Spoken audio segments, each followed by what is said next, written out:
कि मुझे खामखा बदनाम किया जाता है कि मैं बी टीम हूँ, तो आप अपने तरफ से 5 मिनट मुझे दे दीजिए। कुछ तो दिया नहीं आप तक, तो वक्त दे दीजिए अपना खाली बोलने के लिए, ताकि मैं आपके खिलाफ बोल सकूं, ताकि इल्जाम हमेशा के लिए सही या झूठ साबित हो जाए। ये सुप्रीम पार्लियामेंट में 2016 में एक आर्मी के टैंक को लाकर उसकी तोप को पार्लियामेंट के बिल्डिंग के सामने खड़ा कर दिया गया। ये लेजिस्लेचर की तौहीन नहीं तो क्या है, मुझे बताइए सर। स्पीकर के कान नहीं होते, स्पीकर की आंखें नहीं होती हैं। स्पीकर आंख से देखता है तो लेजिस्लेशन की आंख से देखता है। स्पीकर अगर अपनी कान से सुनता है तो लेजिस्लेचर के कान से सुनता है।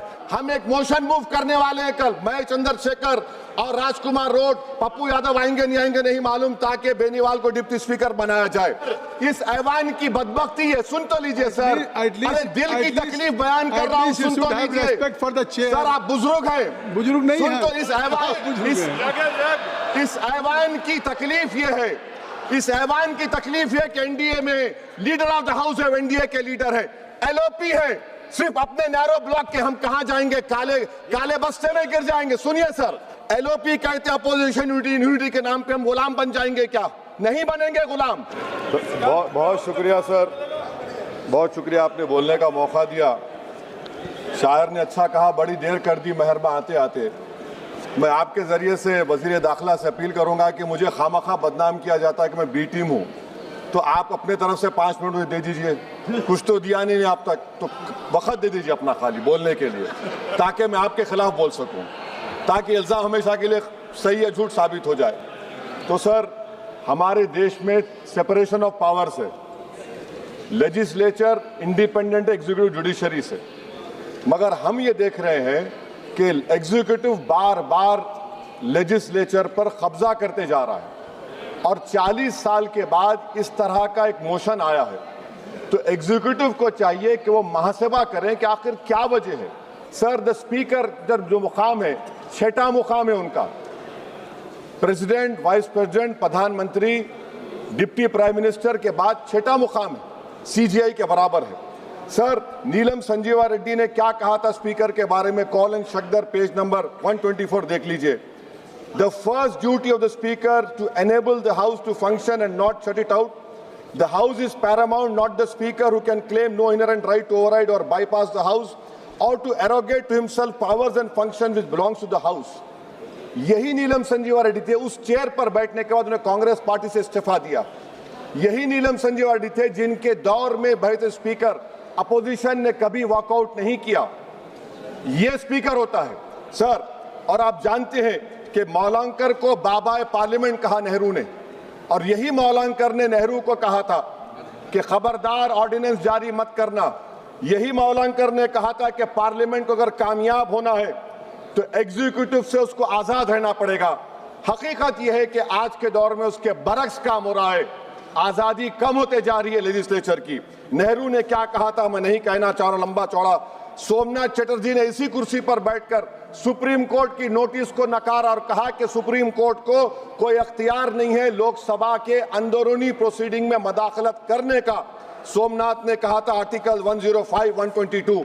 सर, यहां बहुत से लोग नहीं जानते, 1962 में मरीराम बागरी एमपी थे हिसार के। कौन थे शख्स जिसको नेहरू ने कहा इज वेरी ट्रबलसम? कौन था मरीराम बागरी, जिसको 7 दिन के लिए डिसरप्शन पर सस्पेंड कर दिया गया, 30 दिन के लिए स्पीकर ने बैन कर दिया। नेहरू के घर पर जाकर प्रोटेस्ट किया, पुलिस ने एफआईआर दर्ज किया, पुलिस अरेस्ट करने आई, और ये बागरी साहब हुकुम सिंह स्पीकर के पास आकर के मुझे अरेस्ट से बचा लीजिए। स्पीकर ने कहा कि पार्लियामेंट के उस ग्राउंड में जाकर रह जाओ। बागरी साहब ने टेंट लगाया वहां पर, अरेस्ट नहीं कर सकी police.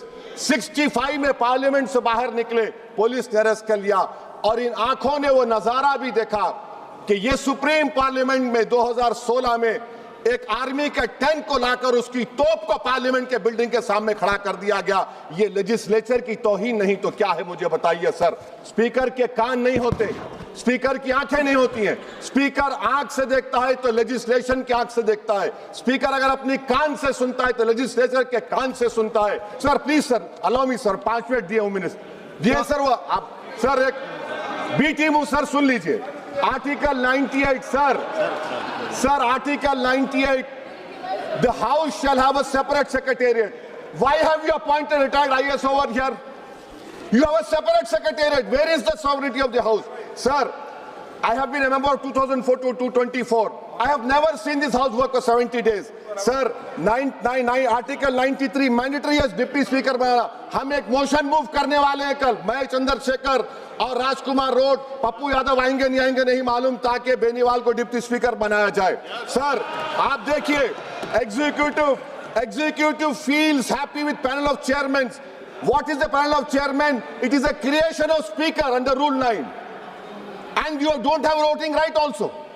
What about this? I'm concluding, sir. Sir, I'm concluding, please, sir. Sir, I'm concluding. Sir, इस ऐवान की बदबख्ती है, सुन तो लीजिए, सर. अरे दिल की तकलीफ बयान कर रहा हूँ, सुन तो लीजिए. सर, आप बुजुर्ग हैं. बुजुर्ग नहीं हैं. सुन तो इस ऐवान की तकलीफ ये है. इस ऐवान की तकलीफ है कि एनडीए में लीडर ऑफ द हाउस है, एनडीए के लीडर है. एलओपी है. सिर्फ अपने नैरो ब्लॉक के हम कहां जाएंगे, काले बस्ते में गिर जाएंगे. सुनिए सर, हमको नहीं पूछा गया साइन करते वक्त. एलओपी कहते अपोजिशन यूनिटी के नाम पे हम गुलाम बन जाएंगे क्या? नहीं बनेंगे गुलाम. वाइस प्रेसिडेंट का इलेक्शन आपने नहीं पूछा हमको. हमारे सीएम बोले तो अच्छा रहा कि उनको हमने काम किया. तो इसी पर एक शायर ने कहा था एलओपी के ऊपर कि तेरी नजर में मेरी कदर कुछ भी नहीं, मेरी कदर इनसे पूछ जिन्हें हासिल नहीं हूं मैं. सर, मैं गांधी के इस सेइंग पर खत्म करता हूं कि if you are right, you know it, speak your mind. Even if you're minority vote, the truth is still the truth. I am in a minority one, sir, but I'll speak the truth. The truth is Parliament has been treated with disdain by the ruling party. It has been treated with neglect by the opposition parties. And I conclude by saying that whatever is written in the Constitution is sacrosanct and sanctimonious. What I tried to raise the point of order exactly this, and my reservation to this motion of removal is that it doesn't address the malice. It only is attacking the symptom of the fountainhead, that executive. Chandrasekhar ji.